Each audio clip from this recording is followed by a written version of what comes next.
Today I'll be handling materials and construction 1, unit 3. Simple load bearing structures using stone masonry. So topics to be covered: stone foundation, random rubble, ashlar, copings, stone piers, plinth and sill details, stone arches and lintels, stone fencing, daji wall construction. So first you should know what is stone.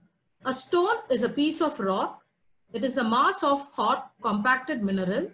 It is used as a building material.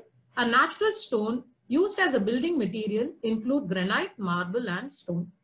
Stone, it's a natural material as we all know. It is irregular in shape and size and thus need proper dressing before using for construction purpose. It is also used as a structural mass. It will resist the load without disintegration, meaning it will not collapse easily. It is an economical building material. From where do we get these stones? We should know the source of stone.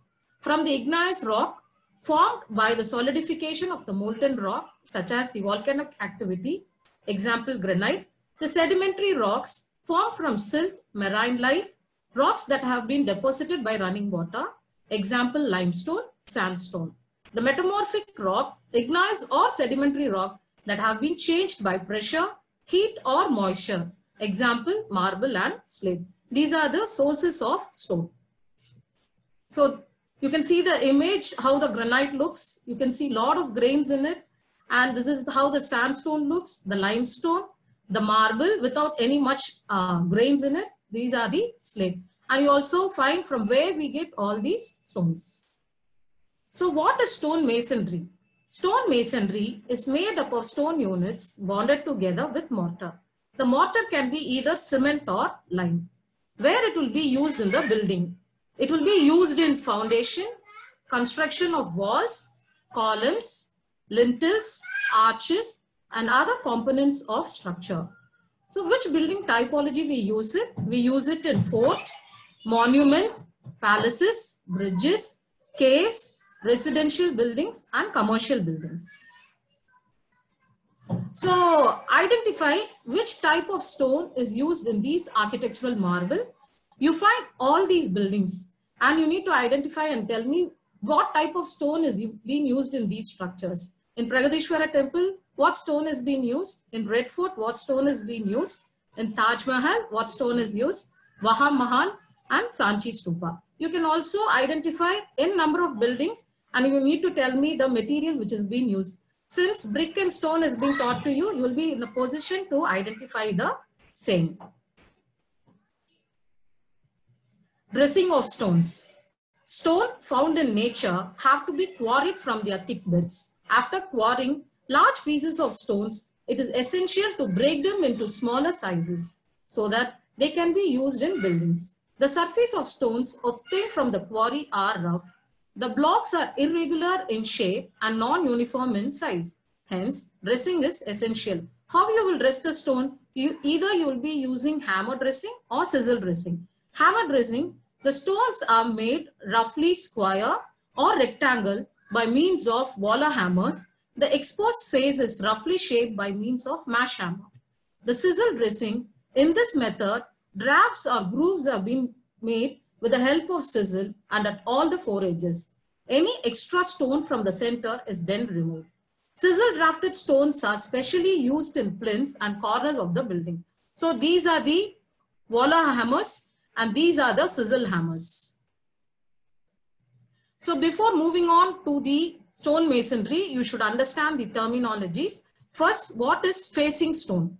You need to know what is facing stone, what is backing stone, the bond stone, the chip stone, the hearting stone, and then you also should know about the plumb stone. What is the facing stone?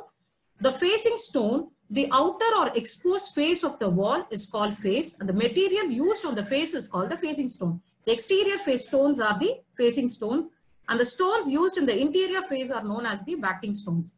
Hearting stone is nothing but the stones which is being used between the facing and the backing. We call that as the hearting stones. Even you find chip stones. Chip stones are nothing but these are very small stones. And there is something called plumb stones, which is vertical in shape and it has been embedded within the masonry. So you will know that there is something called facing stone, backing stone, chip stone, hearting stone. The very important stone is a bond stone.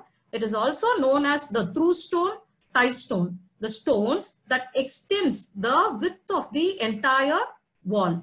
What this will do is it will hold the two layers in position and it will give a structural bond to the wall. So it is important that you provide a bond stone. So the various stones used in masonry construction we saw. This is the outside. So we find a facing stone here. This is a backing stone. These are the hearting stone. I told you the plumb stone. These are the vertical piece of stone you can find here. And there is something called coin stone. These stones are larger in size and these are generally used at the corner of the building. So this can be used as a header as well as a stretcher. So why through stones are being used? Traditionally, when you do any construction, this is how they will use it. They will have a facing stone, they will have a backing stone, and the hearting stone is being provided.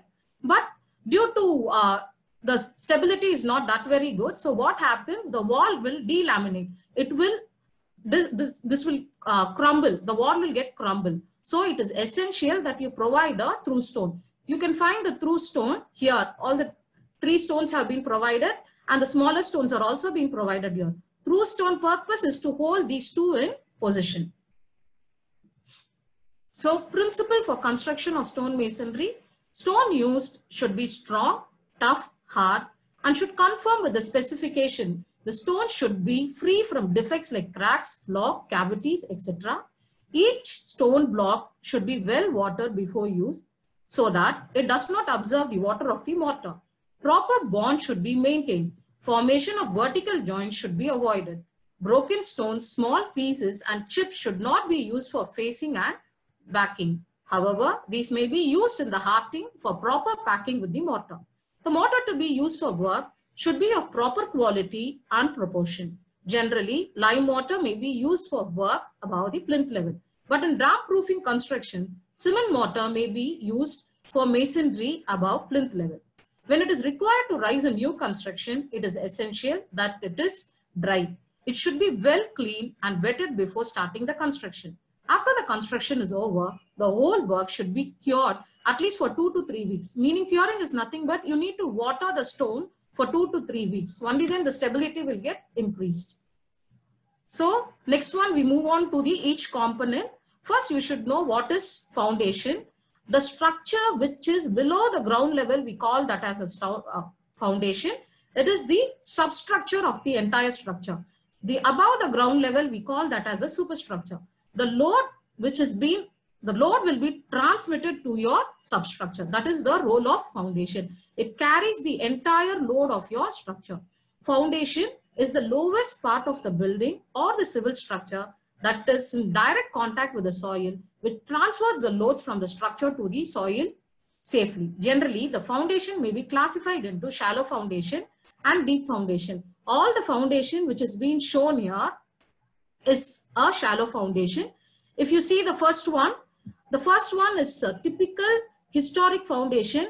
This is the thickness of the wall. Just look at the thickness. The thickness is really very huge. And look at the foundation. The stones are widespread. The widespread stone transfers the load. Similarly, the second figure shows the stones are stepped. This is called spread footing or stepped footing. And above this, you find this portion is your wall area. And this is how the foundation looks.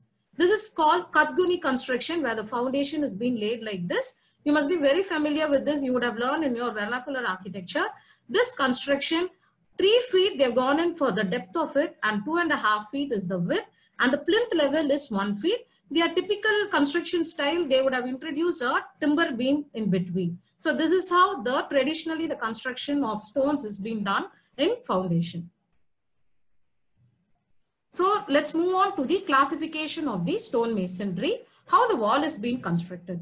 Based on the arrangement of stone in construction and degree of refinement in surface finish, the stone masonry can be classified broadly into 2 categories. One is a rubble masonry, other one is the ashlar masonry. Rubble masonry is further classified into random rubble masonry. You have the coarse and the uncoarse. The square rubble masonry, coarse and uncoarse. polygonal rubble masonry, flint rubble masonry, and dry rubble masonry. Ashlar masonry is further classified into 5 types: ashlar fine masonry, ashlar rough tool, rock or quarry face, ashlar chamfered, ashlar block and coarse. Now we'll look into the detail of all these masonry work. You have the rubble masonry. In this category, the stones are either undressed or roughly dressed, having wider joints. This type of masonry, the stones used are of widely different sizes. This is the roughest and cheapest form of stone masonry. You can see this. This is called, the term itself says coarse random rubble masonry. When we say coarse, it is partially dressed here.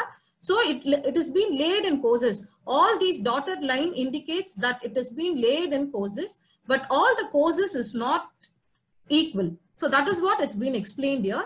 In coarse random rubble masonry, the masonry work is carried out in courses such that the stones in a particular course are of equal height. You can see this is one particular course. The stones are of dressed in equal height, but all the courses are different height. So each course is of different height. The largest stones are laid at the corners, and the spaces between them are filled up by means of spalls or snakes. These are nothing but small stones are called as spalls or snakes. They are leveled by every 300 to 500 mm. So each level is roughly around 300 to 500 mm. It is used in residential buildings, hospital, markets, and abutments. Abutment is nothing but generally a support structure which is being given to a bridge. Then you have the random rubble masonry, uncoursed. So in uncoursed random rubble masonry, the courses are not maintained regularly. You can find here, there is no such course, there is no layers at all. It is being distributed randomly. So it is, the joints are about, here these are called as the joints. The mortar thickness should be 12 mm. Stones are of widely different sizes. You find different sizes in the stones. And then, since the stones are not of uniform size and shape, greater care and skill have to be exercised in arranging them in such a way that they adequately distribute the pressure over the maximum area, and at the same time, long continuous vertical joints are avoided. If you check out this wall, there is no such vertical joints which has been found. If you have the continuous vertical joints, the structure will be unstable. So larger stones are used at the corners and at the jabs to increase their strength. Where do you find these kind of wall of low height in ordinary buildings? You should know what is a jab also. Jab is a vertical side member of a door frame, window frame, or generally it's called as a lining. Then moving on to the square rubble masonry. Square rubble masonry uses stone having straight bed and sides. The stones are usually square by hammer at breast and chisel rest. The coursed. In the coursed square rubble masonry, the work is carried out in courses of varying depth. The stones are roughly squared, meaning to say the stones are square in shape, and again they are being laid in layers. Look at this, the facing, it has been dressed.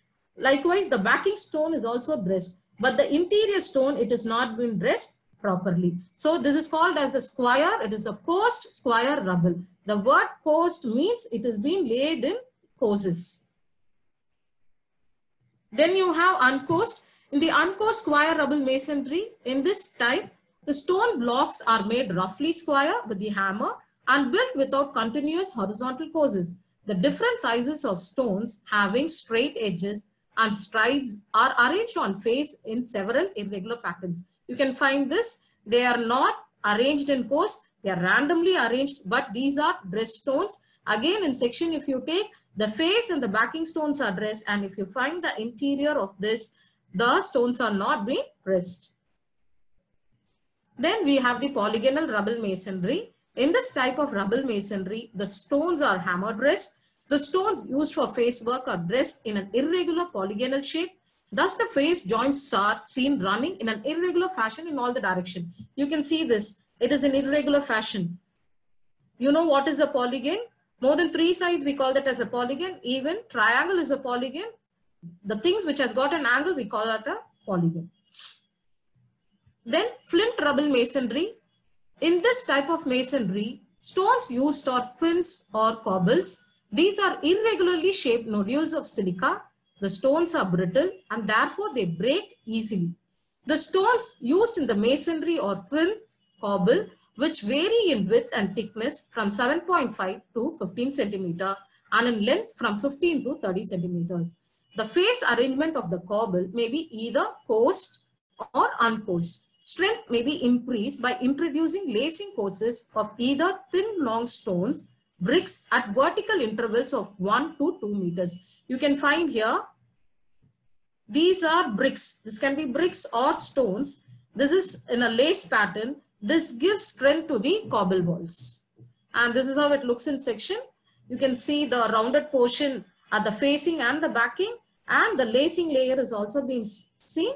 This can be either stone or brick. So dry rubble masonry, the word dry itself means you don't use any mortar here. In this type of masonry, mortar is not used in the joints. This type of construction is the cheapest and requires more skill in construction. The hollow spaces left around and stone should be tightly packed with smaller stone pieces as shown below. It's used in the construction of compound walls and retaining walls. These kind of wall, whenever you go to any village, you will see how they will retain the wall. So the larger stones have been used, the smaller stones they have used. So skill is really, it's much important here. You require a high skill people to work this. This is how the stone is being stacked and you need to retain it. And this shows how in reality people work.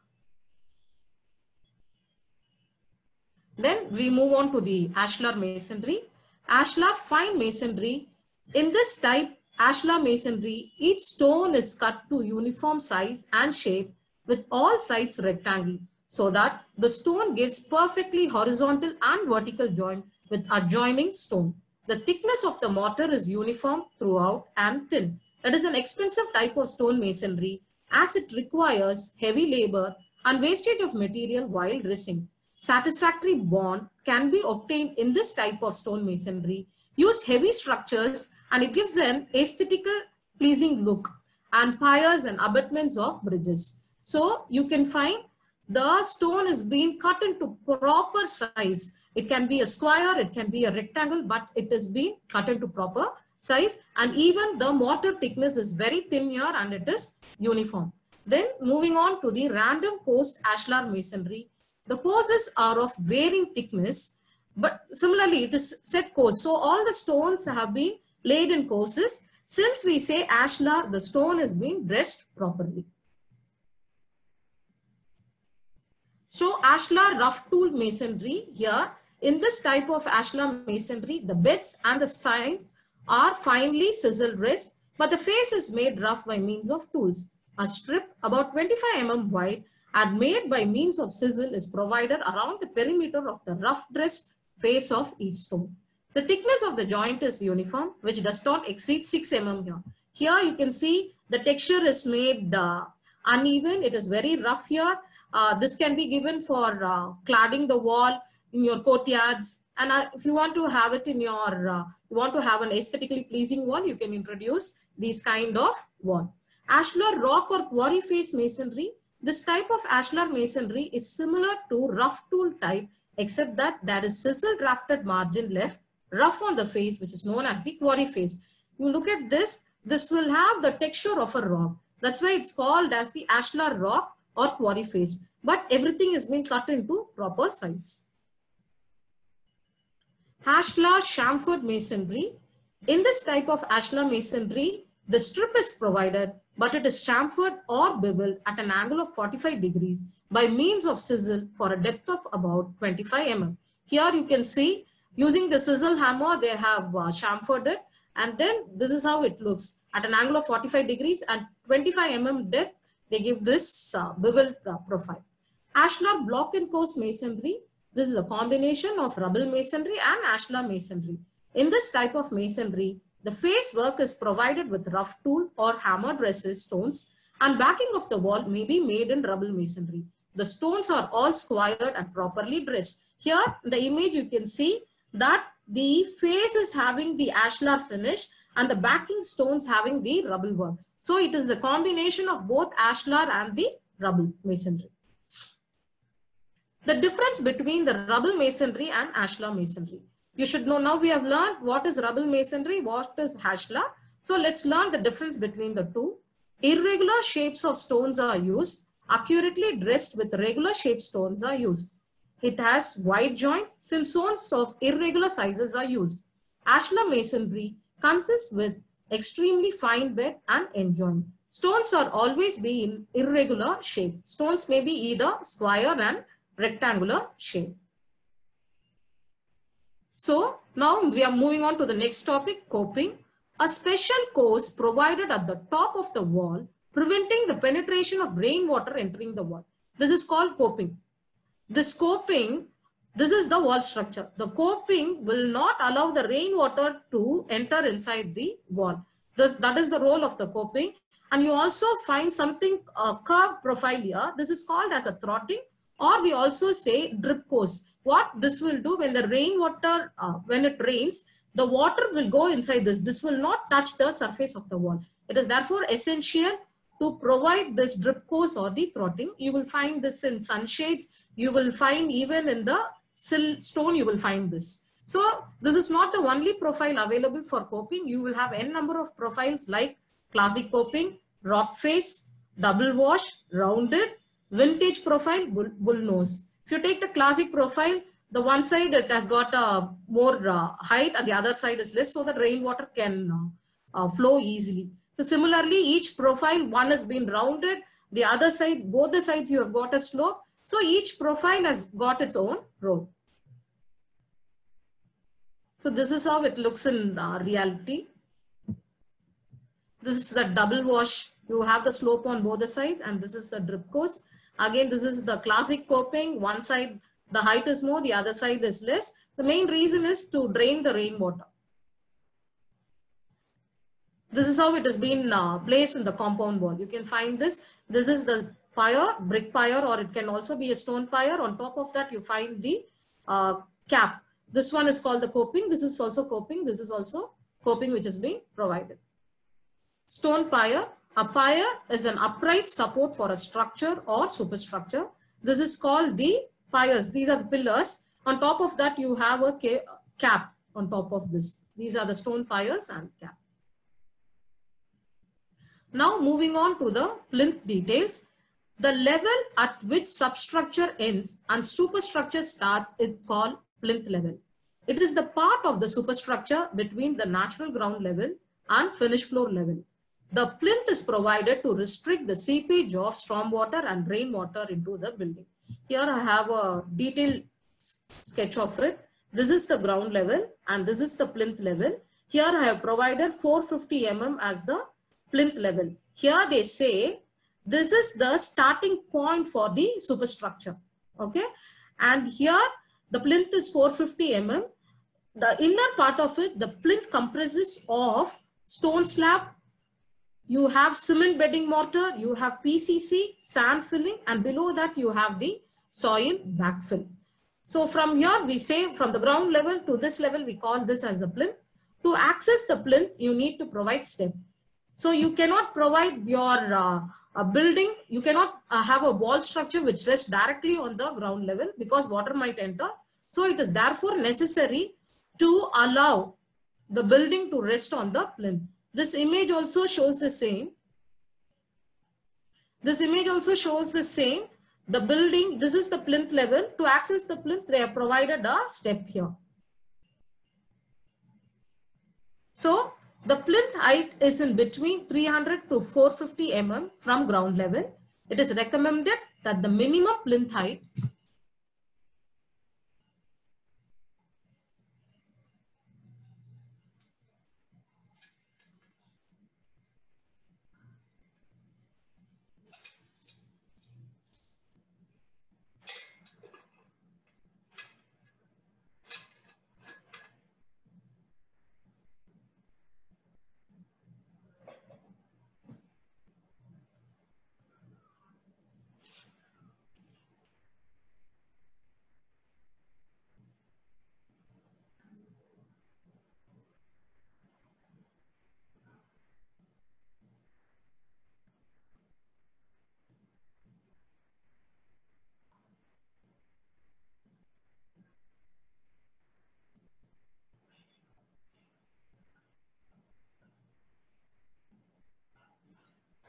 So the plinth height is between 300 mm to 450 mm from the ground level.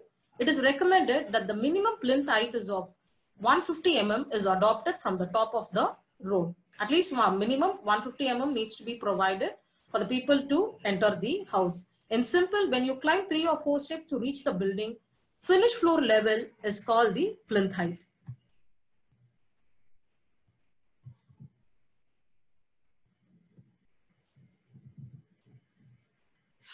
So if you take this one, this is a village area where you have a square. This is the plinth platform where people use this for discussion and common gathering. This is the conventional plinth in a rural area. This wall is not directly resting on the ground. It is resting on the plinth so that rainwater or any insect doesn't enter the house.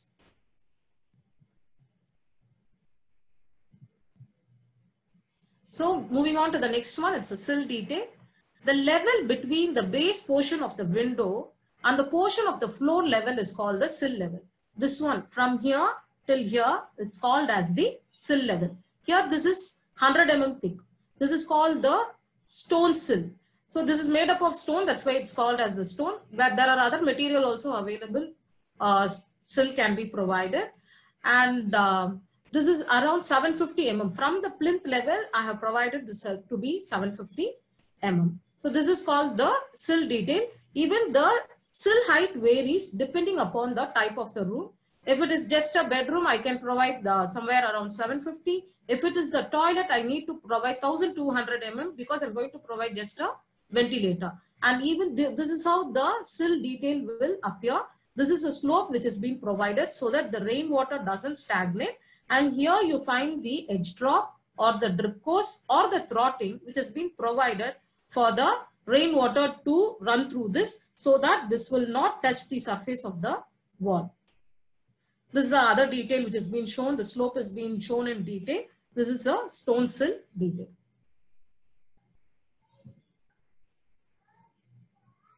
So lintel. A lintel is a horizontal structural member which is fixed over the opening, doors, window recesses, etc. to support the structure over the opening. The level between the top portion of the window and the top slab is called the lintel level. The portion above the door lintel or window lintel is called the lintel level. Lintel is provided above the door and window to transfer the upward wall load to the surrounding wall. Lintels are usually rectangular in shape and they afford facilities for fixing the door and window frames wherever they are used. Lintels may be made of several materials such as wood, stone, brick, reinforced concrete, rolled steel section embedded in the cement concrete. Here you can see this is the lintel which has been provided. Whenever you provide an opening, it is necessary that you provide a structural member like this so that the load is getting transferred to the lintel and the other areas. So it is therefore essential. This is your sill stone. This is your lintel stone. So now moving on to the arches in stone. Types of arches based on material may be classified as stone arches, brick arches, concrete arches. It can be also classified based on the shape and number of points and materials. Stone arches, you have the rubble arches. Rubble arches, this is called as the rubble arch. Rubble arches are very weak and used only for inferior work. These are used up to a span of 1 meter. These are made of rubble stones which are hammer dressed roughly to shape and size and fixed in the cement mortar. Then we move on to the ashlar arches. In this type, the stones are cut to proper shape of whose was a wedge-shaped or tapered stone used to construct an arch. This is called a whose was because these are the tapering stone. You can find this. This is properly dressed and fully dressed, joined with cement mortar. Ashlar stones are also used to make flat arches.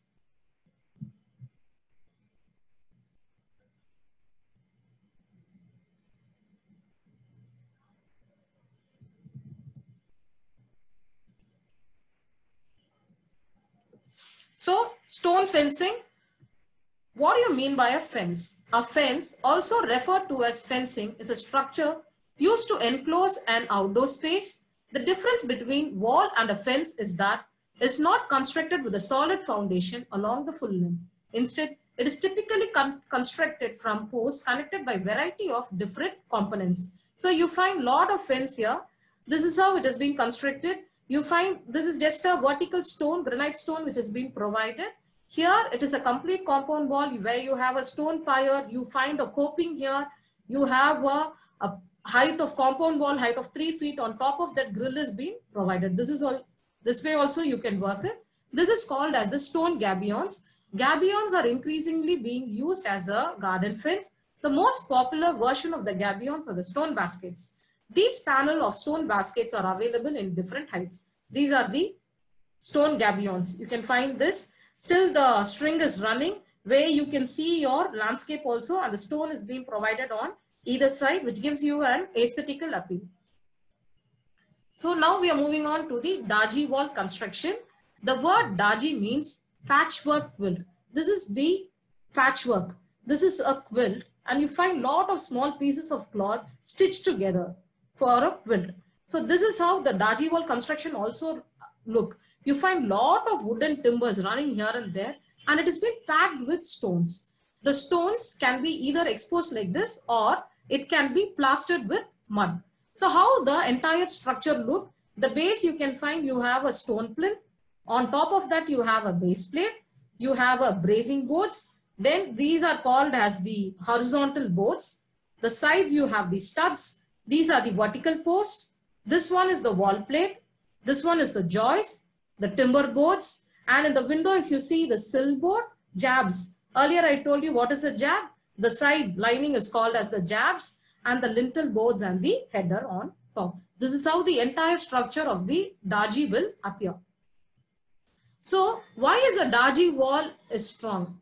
If you take in a usual house, an earthquake first makes one crack completely. Then it will make the second crack. Then the wall will tend to fall. But in a daji wall construction, small panels distribute the energy evenly. You can see a lot of small panels, and in case of any earthquake, the stress is created on all the panels. In a daji house, there are many small cracks and only small parts fall out, but the walls will still remain. Since this is stone, again the stone can be repacked inside the house.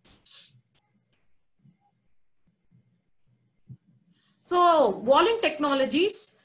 This walling system comprises timber bracing with an infill of stone masonry that is mud plastered or left exposed. It is highly resistant to earthquakes and uses local material. See, this is that bracing which has been provided. You can find the stone here. The mud plaster is being given. Daji wall is strong because small panels distribute the earthquake energy evenly. The friction between all the small elements and their infill break down the energy. There may be a lot of small cracks which are not dangerous, but large destructive cracks become very rare. So let us learn few technical terms related with the same. Corbel, a short stone cantilever jutting from the face of a wall to form a bearing. This is the portion. This is jutting out from the wall. We call this as the corbel. Cornice, in traditional buildings and many Chettinad houses, you find these kind of cornice. This is not common in nowadays houses, but old houses you can find this. A projection which crowns a wall and horizontal division of a wall are an architectural feature. Coping, a special post provided at the top of wall, preventing penetration of rainwater from entering the wall. Coins, you know, on the corners they provide such huge stone. Stones larger than those of which the wall is composed are better shaped and forming the corners of walls or doors and window opening. If they project, they are described as raised and rusticated and having chamfered angles. Grouting, you know, the person is injecting the mortar inside the stone. The process of working out of the mortar cement slurry over stone or brick to fill their joints and cracks, etc. is called the grouting. So let's learn the comparison between the brick and stone masonry. You would have already learned about brick. Now we have learned about stone. Let's see the parameters for comparison. Material, natural material of construction obtained from a quarry. So this is a man-made material manufactured by proper molding and burning. Dressing, dressing is required to bring stone to required shape and size. Dressing is not required since bricks are molded to desired shape and size. Bonding. Difficult to provide required bond in stone masonry. Here, it is easier to provide the required bond in brick masonry. Skill and care. High level of skill and greater care is required in construction. Here, less expertise and ordinary labor is required. So, mortar, rich and greater quantity of mortar is required to get desired strength. Moderate strength and lesser quantity of mortar is required. Thickness and continuity of the mortar joint. Thickness of mortar joint is more and irregular and may be continuous. Thickness of mortar joint is less and uniform. Thermal resistant, high thermal conductivity. Here you have very low thermal conductivity. This is because stones, the thickness is very huge. That's why it has got very high thermal conductivity. Whenever you enter inside a temple which is constructed with stone, you will feel the chillness. That is because of the massiveness of the stone. Here you have very low thermal conductivity. Thickness of wall, it cannot be used for walls less than 12 inch in thick. It can be used for constructing walls having 4.5 inch in thick. So this will consume lot of space, stone, whereas brick will consume very less space when compared to stone. Strength, it possesses great strength, comparatively less strong. Here ornamental work, costly and difficult to use in ornamental work, cheap and can be easily used for aesthetic purpose. Appearance, provide pleasing appearance, increasing with age, provide simple appearance with detroits with age. Durability, greater resistant to weathering agents and thus more life, comparatively less durable. Maintenance cost is less, here maintenance cost is more. Now let me introduce your plate 4. So now that we have learned about random rubble masonry, ashlar masonry, everything we have learned. So you will start drafting these details in your sheet. This is for plate 4. Ashlar coast masonry. As you all know, it is coast. Everything is laid out in coast. And I have mentioned ashlar. The stones are cut into proper sizes. So you can find this. You can take the width of the wall as 375 mm. And the mortar thickness, you can give 20 mm. And this is called as the through stone. As you all know, the stone which runs along the width of the wall is called as the through stone. Okay. So you can do this. This is being shown in section and this is one in elevation. So you show your thickness properly. The section should be bolder and your elevation in a lighter pencil thickness. And this one is the random rubble uncourse masonry wall. So when I say uncourse, there is no course as such has been seen. The stones are randomly placed. You don't find any vertical joint, but the joints here, the mortar joint should be minimum 12 mm and maximum you can give up to 20 mm. So this is how the section will appear. This is the facing stone. So whatever I've learned in your theory, try to show here. You need to show your facing stone, your backing stone, your chip stone. Even if you want to introduce a hearting stone, your plum stone, everything can be introduced, whatever you have learned from the theory. And now we are going to learn about the typical wall section. So I have divided this into 1, 2, 3 and 4. 1 is the substructure, 2, 3, 4 is the superstructure. So 1, when I say the substructure, I'm going to discuss about the foundation detail. Starting from the sand filling, that is 1075 mm and the height is 200 mm. Above that, you need to introduce your foundation concrete. So the hat should be shown in such a way, dot and combination of 3 triangles need to be shown here, 100 mm height. Again, on top of that, you have the step stone.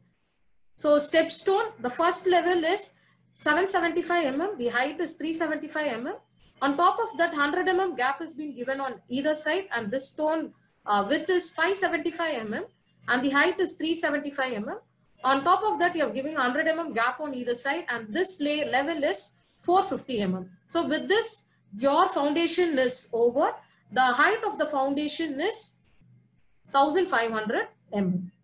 On top of that, now we are moving on to the superstructure, the plinth and the sill details. From ground level to the plinth, it is around 750 mm. Interior, you need to show the finished floor level, stone slab thickness of 25 mm thick. Below that, you need to show the cement bedding mortar of 75 mm thick. And below that, PCC 100 mm thick. And below that, you have sand filling of 100 mm thick. This should be completely soil pad. This one is the soil backfill, which is being completely compacted. On top of that, you have from finished floor level to the sill level, this is 750 mm, which is inclusive of your stone sill. And you also find a throtting or a edge drop or a drip course. So the size can be, this can be 25 mm and the height can be 12 mm. The drip course width and height is being discussed here. The next one is your lintel detail. From the sill to the lintel, it's around 1350 mm, where you find the lintel.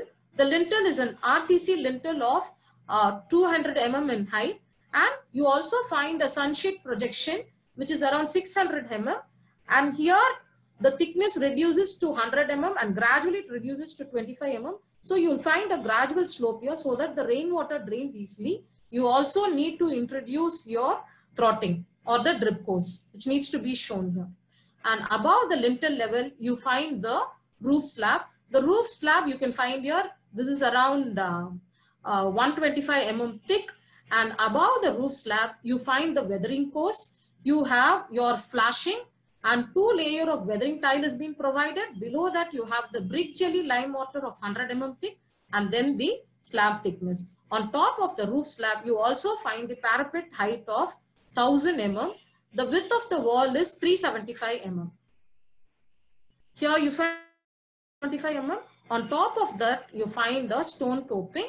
This is one side 100 mm thick, the other side is 75 mm thick, so that the rainwater will drain easily. Here also you find the throtting or the drip course or the edge drop. So these are being provided. So when you do the drafting, you need to draft only the complete wall section here. Whichever is being shown in darker layer, show accordingly, and whichever is being shown in lighter point, show accordingly. So all your wall thickness will be in darker points and all your hatch will be in light points. And you also need to draft your coping profile. Various coping profiles you have seen: the classic coping, the rock face, the double wash, the rounded, vintage profile, bull nose. The thickness of the coping, you can refer the wall section detail. Now the stone masonry. This one is your stone pier. The stone pier, you can see this is your pillar and how it has been laid in courses, and middle you find a gap. So this is mainly to run your conduits to lit your lights. And the length of the stone can be 300 mm, the height can be 150, and your width can be 150 and the height is 180 mm. The total height, I have provided 1800 mm. It can vary. It's according to your wish. You can also provide 1200 mm. And this one you find the height here. You can show this one. These are the stone. This is how the stone should appear. Everything has been mentioned in detail. So each course needs to be discussed. Apply concrete adhesive between the layers. Hollow area inside can accommodate conduits for lights, or 4" into 4" lumber. Optional cap layer needs to be provided. Thank you.